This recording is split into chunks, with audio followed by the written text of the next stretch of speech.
Well, it's a great pleasure to be with you all today.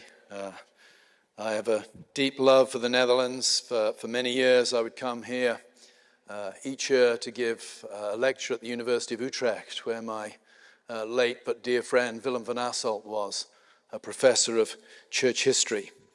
So I learned to love the country at that time. It's great to be back. It's also a great honor to be sharing a platform with Päivi Räisänen and Sharon James.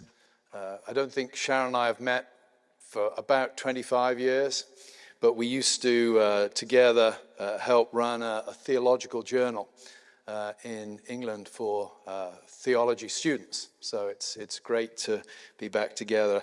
I think that Sharon has aged far less than I have. My hair has somewhat disappeared since the last time we met. And I want to also express thanks to Lawrence and Hene and all of the staff who've worked so hard to make the trip here so pleasant. I'm particularly grateful that I've been able to bring my wife with me. It's always much easier to travel when I travel with my wife. So thank you very much for that. My brief today is I'm going to give two lectures. And the first lecture is very untheological. And the second lecture will be more theological. The purpose of my first lecture is to try to explain the specific ways in which human sinful instincts manifest themselves in modern culture. There is a sense in which one could say the problem for human beings has always been sin. And that's useful and true, but it's also such a general explanation that it doesn't necessarily give us insights into precisely how we have to think about the times in which we live. I occasionally teach a course on historical method at Grove City College. And when I taught that course, I began with a question. I began with a statement, and the statement was, the Twin Towers in Manhattan fell down on September the 11th, 2001 because of gravity. And I would ask the students, is that statement true or false? And the answer, of course, is that statement is true, but it tells us almost nothing of any real interest or any real use about what happened that day. It is an explanation, but it is a somewhat empty explanation. Why is the world in the mess it is in today? Well, the answer is sin. That is the answer, and yet that answer doesn't help us understand, for example, why the rising generation think about things differently to my generation. It doesn't help us understand exactly what's going on in terms of the details. So what I want to do in this first lecture is reflect upon what is going on in our world today that leaves so many of us, certainly those of us who are, say, over the age of 45, very confused and often experiencing a kind of cultural vertigo when we look at the world around us. And then, having depressed you all by offering some thoughts on that, I intend in my second lecture to bring the good news and to say that despite all of the chaos around us, actually there are some very straightforward things that faithful Christians can and should be doing that will enable us to address the kind of craziness in the world around us. So that's my road plan for the day. I'm going to start, though, by, first of all, introducing an idea that I think is important to grab hold of, because it's going to be important to see how this feeds into what I'm going to say in the second lecture. I want to introduce the term here that I've drawn from the Canadian philosopher Charles Taylor. And the term is the social imaginary. Now, in English, that term is a very awkward one. Those of you who know English will know that imaginary is an adjective. It's typically used to describe or to qualify a noun. Charles Taylor, for some reason best known to himself, uses the term imaginary as a noun here. So to the English ear, it sounds very inelegant as a phrase. But the concept is very important. And at the heart of the concept is this idea: the way people think and the way people act and the way we interact with each other and the world around us is not primarily the result of arguments that we've heard. All of us, I suspect, in this room, or at least the vast majority of us, are Protestants of some kind. And as Protestants, we emphasize the word, and rightly emphasize the word. We place preaching and teaching at the center of our worship. And that's a good thing. But it can also mislead us in some ways, and it can mislead us in this way. It can mislead us into thinking that arguments are the most important things that shape the way people think about the world. The point Charles Taylor is making when he talks about the social imaginary is this: most people, in fact all of us, don't think about the world the way we do because we've heard good arguments and been convinced by them. It's more complicated than that. We think about the world we do because we imagine it to be a certain way. And the shaping of the imagination is a much more complicated thing than an argument. I'll use an American example here. If you were to look at the shifts in attitudes in American culture towards gay marriage between 2005 and 2015, there is a huge change, a massive change, from overwhelming disapproval to overwhelming affirmation or approval. Now, that change does not take place because most Americans are reading books about marriage and being convinced that the traditional arguments no longer make sense and are fundamentally flawed. That shift takes place because of more complicated forces within the culture. Soap operas, situation comedies, movies, friendships that develop in neighborhoods. As gay people become more visible in our culture, more of us have gay friends. Those things shape the way we imagine the world. It's not arguments. There is a great book written by some friends of mine, What is Marriage? It's written by Robert George, Sharif Girgis, and Ryan Anderson. Three significant, I might say, political scientists / legal thinkers in America. And it is a brilliant defense of traditional marriage. And I think it persuaded nobody to change their mind. And the reason it persuaded nobody to change their mind is people don't believe what they believe about marriage primarily because of arguments. It's their experience of life. And that's the first thing I want to sort of set down today, because what I want to do is get us to think this morning about how the way we think about the world is shaped by the world in which we live. And in so doing, set us up, I hope, for what will be a simple but rich understanding of how Christianity should respond. The church cannot respond simply with arguments. We need arguments. But the whole life of the church is the solution to the problems we face in modern culture. And that's what I want to take us in the second lecture. Second thing I want to introduce, I'm going to give a slightly abbreviated version of my lecture here. The second thing I want us to notice is this concept of the therapeutic self. If you were to ask, what is the difference between the generation rising and the generations of 100 years ago, I would say the difference comes in the way the rising generation understands itself. I will again illustrate this using an example. I use this example in one of my books. My grandfather was, in English we say, a sheet metal worker.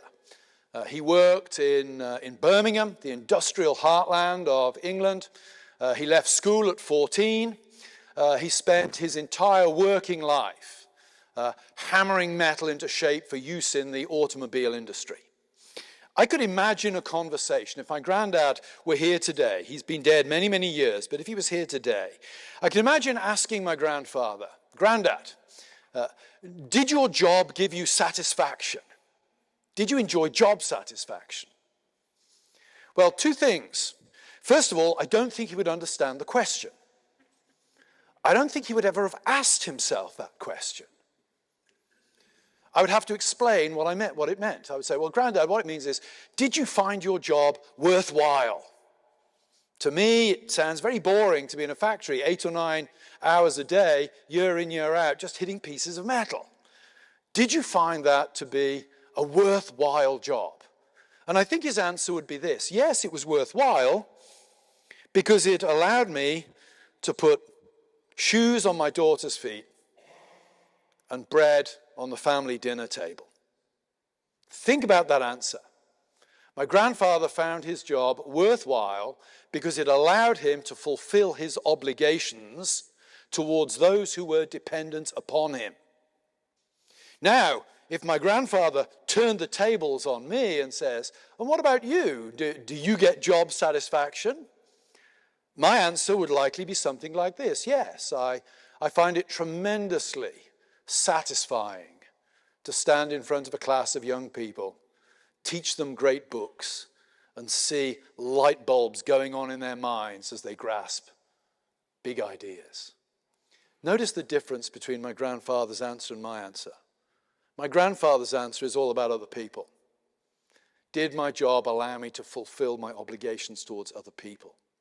My answer is all about me. Does my job make me feel good on a day-to-day basis? That's the difference. That's the key move, I think, in Western culture relative to how we think about ourselves and the world in which we live. Do we understand ourselves as obliged and dependent? Do we understand our lives as outwardly directed? Or do we understand the purpose of the world to be to make me feel good about myself? That's the therapeutic self. And the Dominie spoke very eloquently just now about self-worship. That's the heart of modern self-worship, isn't it? Does the world make me feel good about myself? Is it directed inward to me? And that passage that the Dominie read, of course, pointed to Paul there is talking about those who laid themselves out for others. They gave themselves to others. They didn't see others as existing for their benefit. They saw their existence to be that of serving others in the church. So those are the two basic concepts I want you to hold in the back of your mind as we move forward on this. There is the social imaginary, and there is the therapeutic self. Now, in order to bring out how things have changed, I want to do a thought experiment. Like Sharon, I'm a historian. So my whole mind is historically oriented. And in order to bring out the real drama of the changes that have taken place in modern society and the reasons for them, I want to do a thought experiment. I want to visit 3 different points in time. And I want in each of those places and times to end the discussion by asking, who are you in this place and time? How would you answer that question? First place is the year 1248. I'm going to return to this year in the second lecture. I've chosen the year 1248 because it was the year they began work on Cologne Cathedral. My wife gets tired of me talking about Cologne Cathedral. I love Cologne Cathedral. But I'm going to use Cologne Cathedral's example today, my second lecture, because I think it points to something important. But think about the year 1248, middle of the 13th century. And let's go to my homeland of England. In fact, let's go to the village where my mother still lives, Eastcombe in Gloucestershire. Small rural village. Let's think about what life would have been like in that village. Well, first of all, life would have been agrarian. Life would have been built around agriculture and farming. And you might say, well, so what? Well, I want to say yes to you. If you live in an agricultural society, certain things you just assume. One of the things you're going to assume is this: time has tremendous authority over which you have no control. I grew up in farmland. I now live in a farming area in western Pennsylvania. I know what time of year it is by looking at the fields. Because surprise, surprise, the farmers sow their crops at the same time every year. The crops grow at the same pace every year, and they're harvested at the same time every year. I live in the middle of corn territory. We have a saying in western Pennsylvania, knee-high by the 4th of July. It means the corn will be up to your knee by the 4th of July, and everything is going well. If you choose to sow your crops in the autumn and try to harvest them in the winter, what happens? You starve to death. You die. You have to follow the rhythm of the seasons. Now, you might say, well, what's that got to do with the self, etc., etc.? Well, first thing I would say is this. It means that external authority is very strong. You have no way of beating the seasons. Your life has a rhythm determined for it over which you have no control. External authority is very strong. Second thing, space is very powerful as well. We don't know exactly, but the guess is this, the estimate is this. If you were born in 1248 in rural England, you would not travel more than 40 miles from the place where you were born in your entire life. I traveled yesterday from Almere to Heen. That is a more epic journey in an afternoon than 99% of the population would ever have undertaken in the 13th century. Space is very powerful. That too shapes those intuitions that the world is given.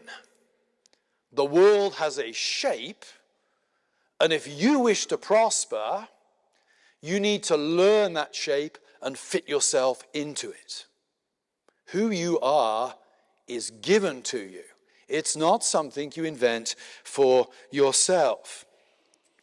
Think about church. You would likely be baptized, married, and buried in the same church. And it would be the same church that your ancestors were baptized, married, and buried in. And the same church that you would assume your descendants would be baptized, married, and buried in. Geographically, your life would be very fixed. Families would be very fixed. Family hierarchies would be very fixed. Communities would be very fixed. Nothing much would change. You could time travel from 1248 to 1148, spend a few weeks in my village, and then time travel forward to 1348. Names, well, faces would have changed. Names would have remained the same. Not much happens in England in the Middle Ages between 1148 and 1348. Life goes on much the same. The fixity, the fixed nature of the world is very powerful. And life choices are virtually non-existent. When I teach this at Grove, I'll ask the students, who are you? And the students will, by and large, first of all, they'll tell me, may tell me where they come from, they may tell me a bit about their family, and then very quickly they start telling me about choices they've made. I love doing this. I'm planning on being that. I chose this college because. None of that would have existed in the 13th century. You're born the son of an agrarian peasant. Guess what you're going to be when you grow up? You're going to be an agrarian peasant. Born the son of the blacksmith, guess what you're going to be when you grow up? You're going to be a blacksmith. And you're going to learn to be a blacksmith by sitting at the feet of your father and learning the necessary skills as they're passed from generation to generation. Well, you might say, well, why is Trueman telling us all this stuff? Well, let's go back to that question then, the question of who am I? If we had a 13th century peasant here today and I was to say, who are you? That answer would be very, very easy. I come from this village. I belong to this family. We are a family that does this as our calling. We were all baptized, married, and buried in that church. The notion of the self, the notion of who one is solid and given. You have no power over it. We use the language today, certainly in English, of self-identification. I self-identify as this. You would have no comprehension of that phrase in the 13th century. You don't identify as anything. You are what you are born. It is a given. And the world around is solid and authoritative. Okay, that was 1248. Now I want to move forward a few centuries. And I want to change locations. I want to go to Zurich, great Swiss city. The city of Zurich. And I want to go there in 1522. In fact, I want to be even more specific. I want to go to Zurich in 1522 during Lent. Many of you will know Reformation history. You'll know that certainly traditionally we mark the beginning of the Reformation as October the 31st, 1517. We have at least two Lutherans here.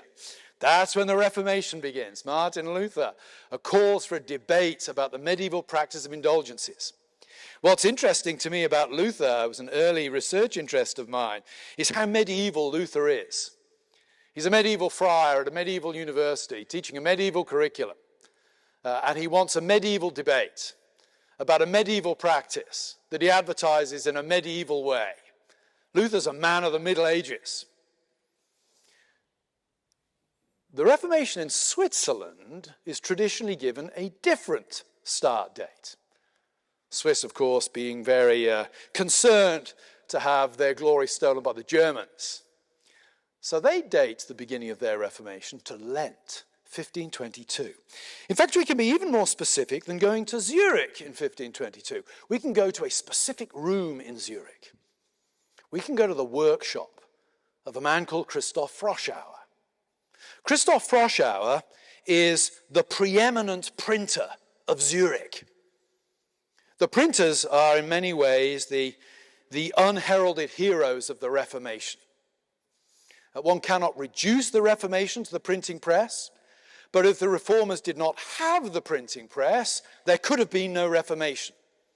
I think it's what philosophers call a necessary presupposition of the Reformation, the printing press.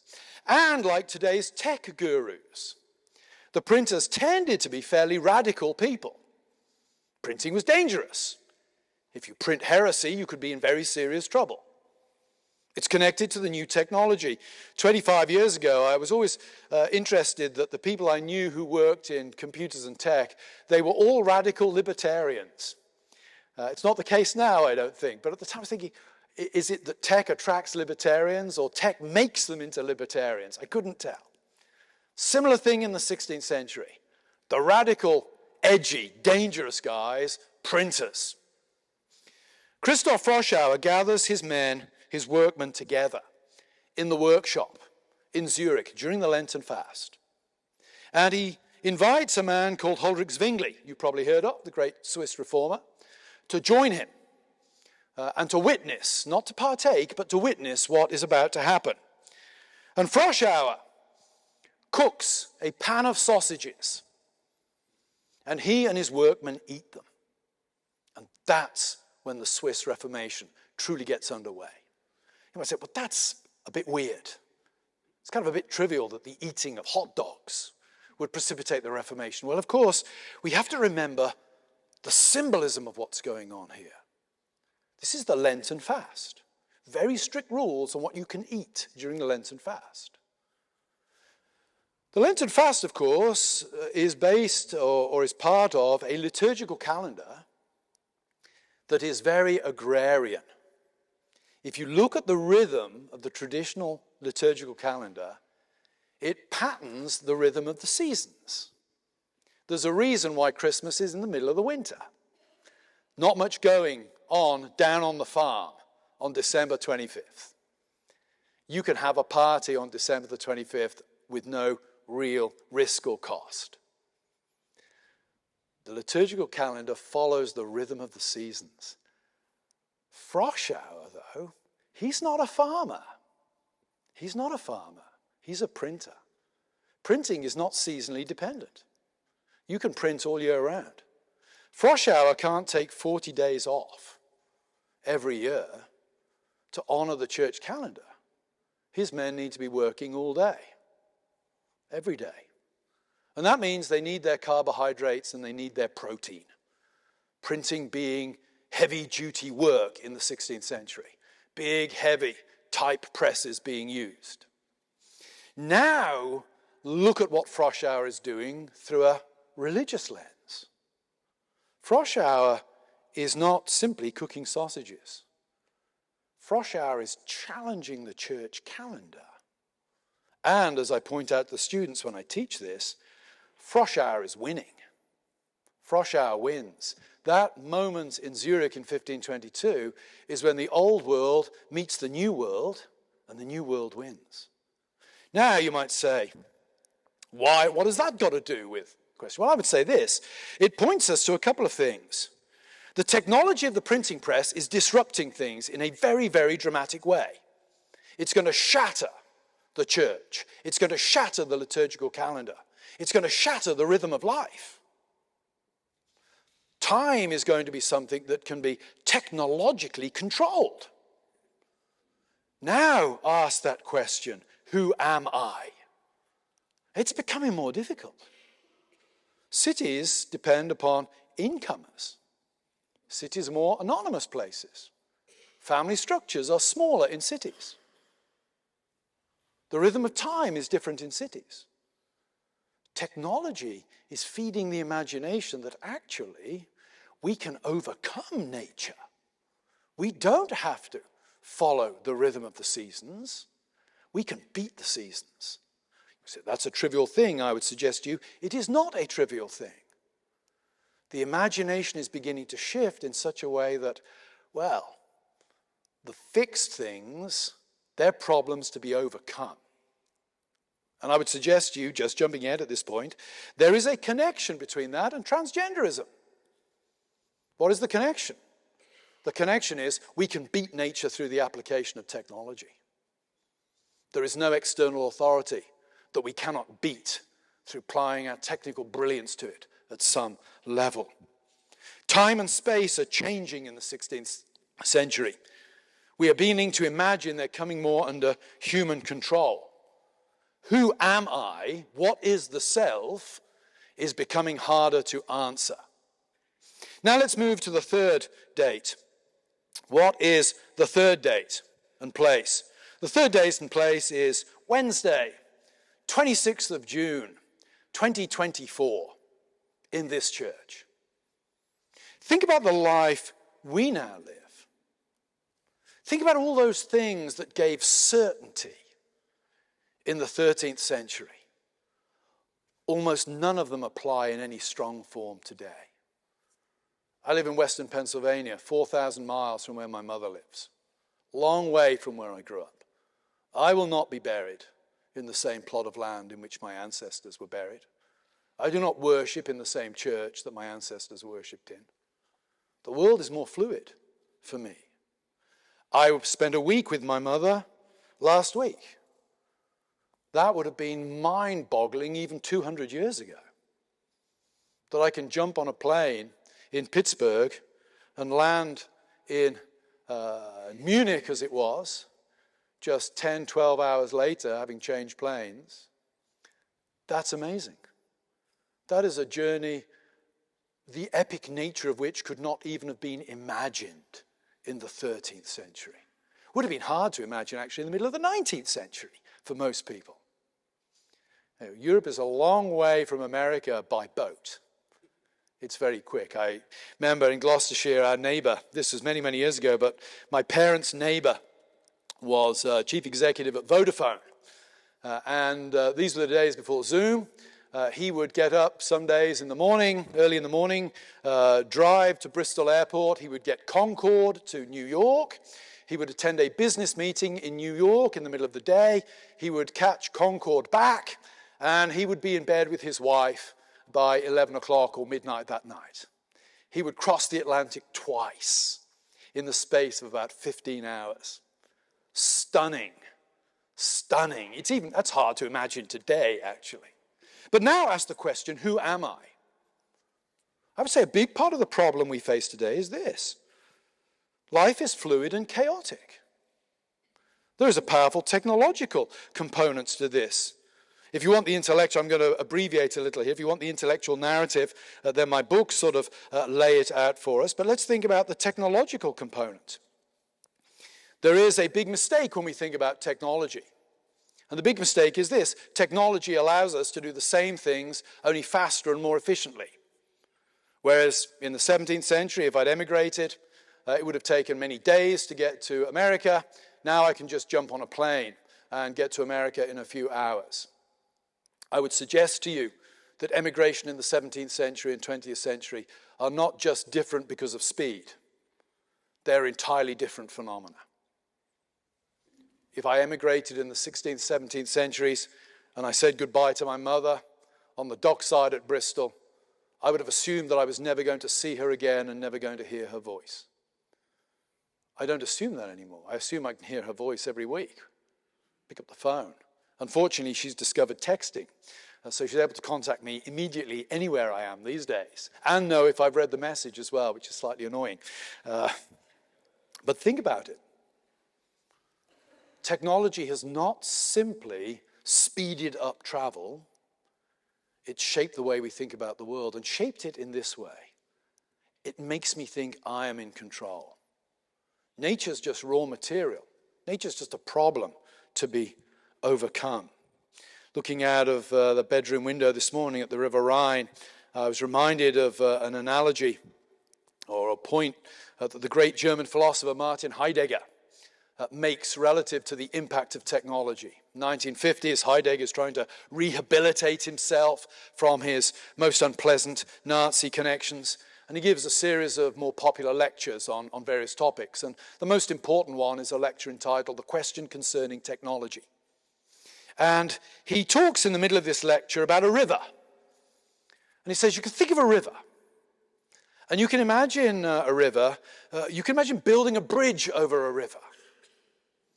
Or you can imagine damming the river up to generate hydroelectric power. And the point he's trying to get at here is those two things represent two different ways of thinking about nature. Two different ways of thinking about the world. The one represents technology that respects the river as a river. The second, damming it up for hydroelectric power, looks at the river as raw material to be turned into something completely different. That's what technology does to us. Technology shapes our minds so that nature increasingly becomes raw material over which we have supreme control. Again, to go back to what the Domini said earlier, the Domini made the point about self-worship. And it's true, the perennial human problem is self-worship. But self-worship takes different forms at different points in time. Self-worship at the moment involves an absolute supreme confidence in human beings as self-creators and everything else as raw material. Whether it's our sexuality, whether it's our gender. If it is given to us, it is simply a problem to be overcome by the further application of technological brilliance. Second point about technology is this. It helps explain, I think, many of the struggles that our young people are having today. In English, there is a term snowflake that is often applied to young people. And the idea is they're snowflakes. They're not able to handle real life. I think it is a very condescending and inappropriate term. Because when I look at the life young people today have compared to the life I had in the 1970s and 80s, I do think their world is more complicated than mine. Much more complicated. I'm glad in some ways. I hate to sound like my grandfather towards the end of his life. But my grandfather said, I'm glad I'm not young today. And I am glad I am not young today. Think about what technology has done to young people's sense of self. It's torn away all the givenness. And it's cast them adrift on a sea of choice and autonomy, into which all kinds of craziness can come. As the external markers that made life and the understanding of self so solid and secure in the past have been stripped away, we've turned inward. But we've turned inward with no solid guidelines to guide us in how to think about that inner space. And technology merely compounds the problem. There is a concept that the German social theorist Hartmut Rosa calls social acceleration. And his notion is this. He actually starts by reflecting on the printing press. He says the printing press arrives in Europe. It's invented in Europe in the middle of the 15th century. It really gets going at the beginning of the 16th century. And it precipitates 150 years of bloody warfare as Europe reconfigures itself around the kind of society that the printing press is helping to generate. Power is shifting from land to commerce, for example. Rosa makes the point that one technological invention creates enough disruption for 150 years of bloody warfare and chaos. Then he moves to the present day and he says, we have technological innovations coming at such a speed that we are not able to assimilate them before the next one arrives. And that leads to what he calls the phenomenon of social acceleration. We always feel we are falling behind. We are constantly grasping for something solid and finding nothing solid there. You may have experienced this in a trivial way in your workplace.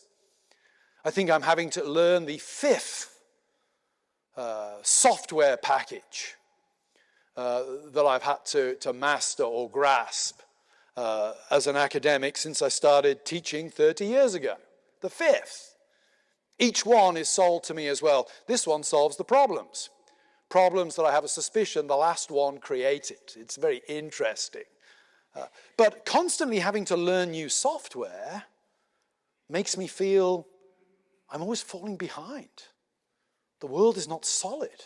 It's disturbing to me. I'm relieved now that in my late 50s, I think this is the last software package I'll have to learn, because when the next one comes along, I won't bother learning it, but it takes so long to fire you in higher education. I'll be properly retired before they can actually get rid of me anyway. So this is probably the last one. But you all experience this. Again, think about how that affects the sense of self. Everything becomes fluid. And then, of course, there is the sexual dimension to this. You might say, so why does this tend in a sexual direction? Now, the answer to that is complicated, but I would say this.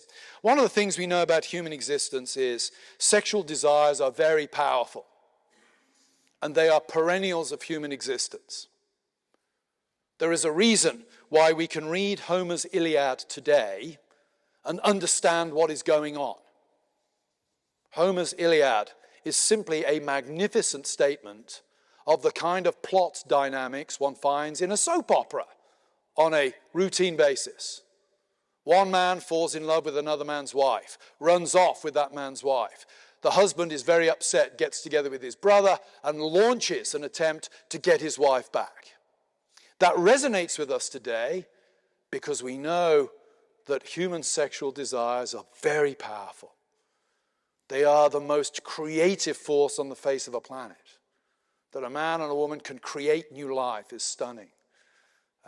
I remember when my granddaughter was born, I read that verse from Psalm 128, verse 6. And may you live to see your children's children. Always thought that verse was simply saying, may you live a long time. But if you're a grandparent here, you know that's not what the verse is teaching. There is a peculiar blessing to holding in your arms life that has been created by life that you created. That is a peculiar blessing.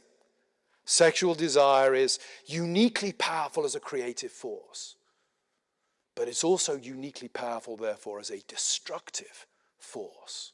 So my final point would be, the vacuum created by the general collapse we see around us in external solidity that allows us to know who we are, that vacuum had to be filled by something. And it would be filled in a very powerful way by our inner desires. One might say, what is there constant in your life when everything else is in flux and chaos? The only thing that is constant is that inner space. And that inner space is powerfully marked, particularly in a fallen context, by sexual desires. And that, I think, helps explain some of why the world around us is so crazy on the sexual front. That's a very, very brief sketch of an awful lot of material. What I don't want you to do at this point is despair and say, well, this just sounds terrible. It does sound terrible, but it does not mean there is not an answer. What I've described to you is more intense today, but not different in kind from things we see in the Bible. And that should give us confidence that if the Bible is aware of these problems, then the Bible is sufficient for the solution to these problems. And that's what I want to do in the second lecture. I want the second lecture to be an overwhelmingly positive and hopeful statement of how we as Christians might respond to the situation around us. We do not have to master queer theory in order to respond to the chaos promoted and exemplified by queer theory. We simply need to grasp what the biblical answer to the problem of self-worship is. Thank you for listening. I think there's a short Q&A now. Is that correct?